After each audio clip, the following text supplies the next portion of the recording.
Welcome, Leo, to your in-depth monthly horoscope for September 2024 for the Ascendant, the Sun or the Moon. I'm going to share some standout details for you to look out for, but please stay with me. Then on screen, your event chart, hugely influential at the start of the month, and then I'll go through all the key dates and influences as September unfolds. So the big takeout as you come into this month is the Sun is in the sign of Virgo. So that's very much about resources.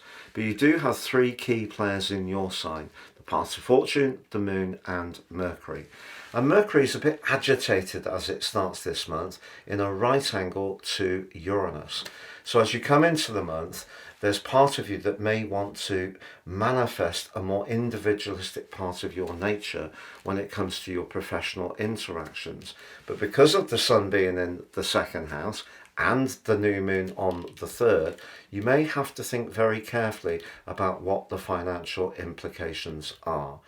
But there's a major event on the 4th. Mars, the planet of power and passion, moves for 8 weeks, a very unusually extended period, into your 12th house. I'll unpack that for you because that can be quite delicate.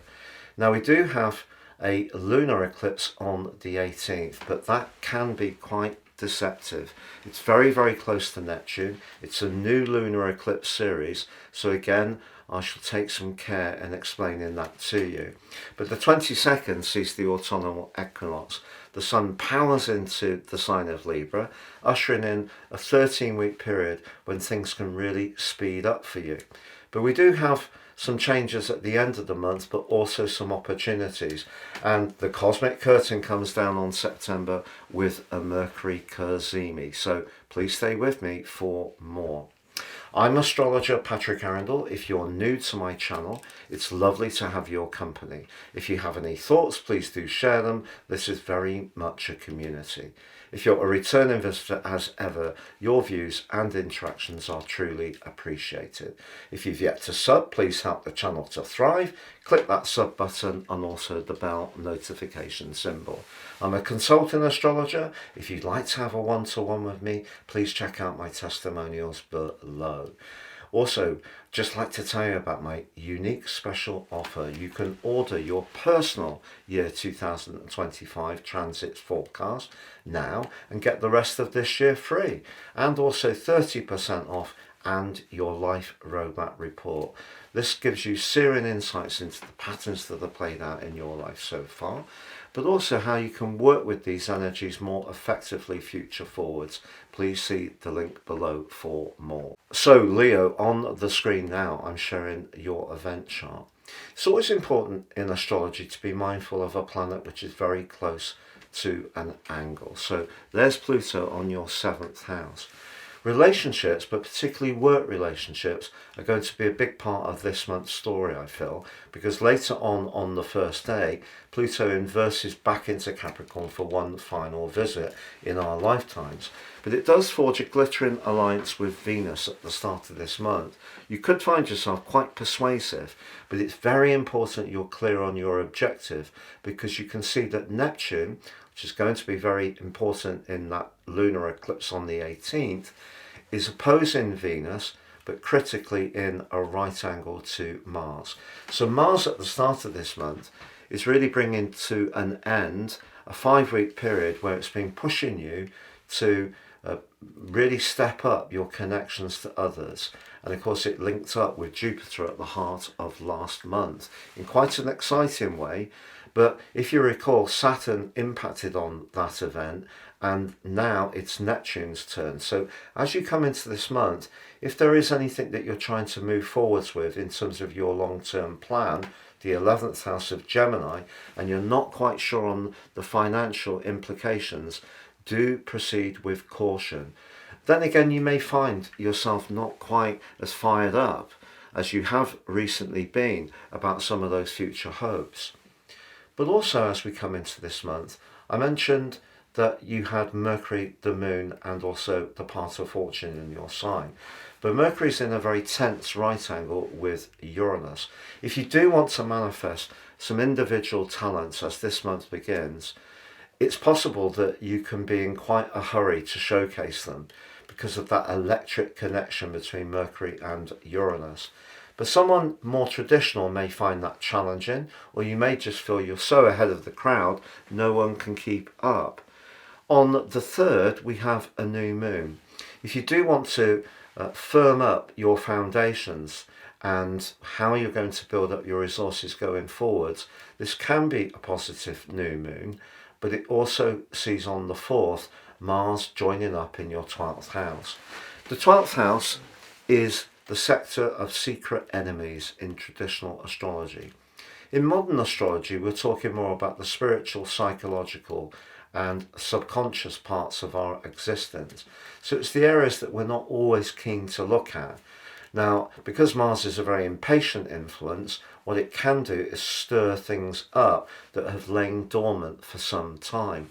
The reason that Mars is going to be in this delicate part of your situation for 8 long weeks is because on the 4th of November, Mars will make its way into your sign, and then on the 6th of December it goes into a retrograde.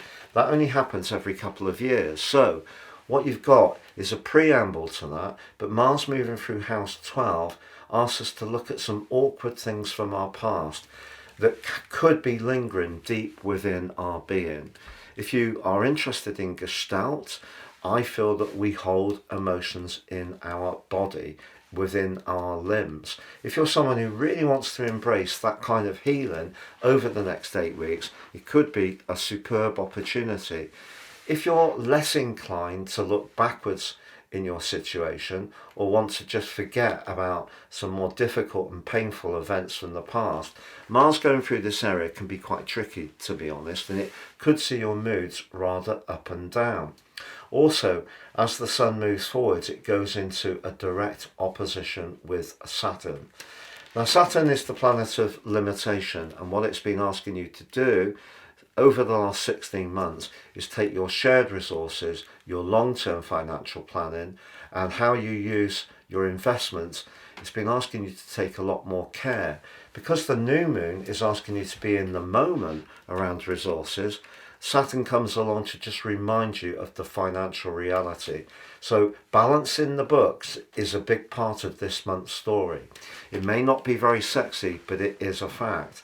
One of the good parts of Mars moving through the 12th house is you could make a connection with someone from your past, someone you used to work with, someone quite influential, and there could be an opportunity to reconnect and work with them again. You may even find yourself attracted to jobs working behind the scenes, big institutions. You don't necessarily have to be front of house with Mars in the 12th house. And of course, the sign of Cancer is a very emotional sign, and Mars here can be a little bit prickly and defensive. So just be aware that your psychological world can be quite tender over this next 2 months. But on the 9th, Mercury returns from your sign back into the sign of Virgo. So if something has stalled with that Saturn opposition to the Sun, something you wanted to manifest through the new moon, when it comes to resources, that and Mercury emerging from its post-retrograde shadow on the 11th can be very positive for you. But the 18th sees that new lunar eclipse series. This one beginning in Pisces, reflecting back to the Sun located in Virgo. Virgo is very practical. Pisces for you is very much to do with the 8th house, like Saturn. So it's to do with those joint resources. It can be very spiritual in terms of melding ourselves into a situation where we're very devoted and very blended with someone else. So over the next 6 months, if you are wanting to develop something that's more spiritual or creative, particularly to do with film, I would say, or photography, then a great opportunity. But it all relates back to the position of the Sun, which is very earthly, of course, in Virgo, and it wants us to crunch the numbers and be as realistic as possible. Fortunately, Uranus plays a great part this month because the Sun in Virgo links back to Uranus in that very visible part of your situation. Trying something different, being more innovative, or learning new skills to update your experiences and amend them to suit the current employment situation could be a great chance for you to get that uplift in your finances. But the 22nd sees the autumnal equinox, one of the most important points of the whole year. This is called an earth point or a cardinal point. The sun moves into Libra. We start the third 13-week period of the year. Western tropical astrology is predicated on the seasons, not the moving constellations. So the first one is the spring equinox, the second the summer solstice, and the third the autumnal equinox. So wherever you are in the world, in terms of Western tropical astrology, the sun moves into Libra, even though if you're down south, it is your spring equinox. And what this does, it forges a great link to Pluto. If you recall, Pluto on the first day moved into the pragmatic sixth house again. Your ability to convey your ideas is going to be enhanced by by the sun moving into Libra. But Venus moves on the 23rd from Libra into Scorpio. You're going to become much more caught up in your thinking around your home and emotional relationships. If there is some politics with a sibling, for example, or a neighbour, that's something that Venus can tease into the open. But also it can give you the impulse to do some home decoration. The 26th sees Mercury replace Venus in the sign of Libra, which of course is very much about balance. But it's about listening. The third house for you is about those quick conversations. And as the Sun and Mercury crest together in a superior conjunction, as the month draws to a close, you can glitter and really shine and show people just how dexterous and quick-witted you can be. So if there is something you feel very invested in, you can sparkle as this month draws to a close.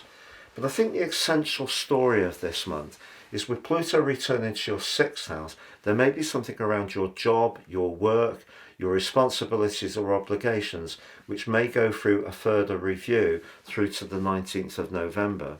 But the desire to improve your financial lot is definitely going to be strong, but the need to be very realistic is definitely there. And that could mean that any gains happen after a lot of hard work, application and perspiration.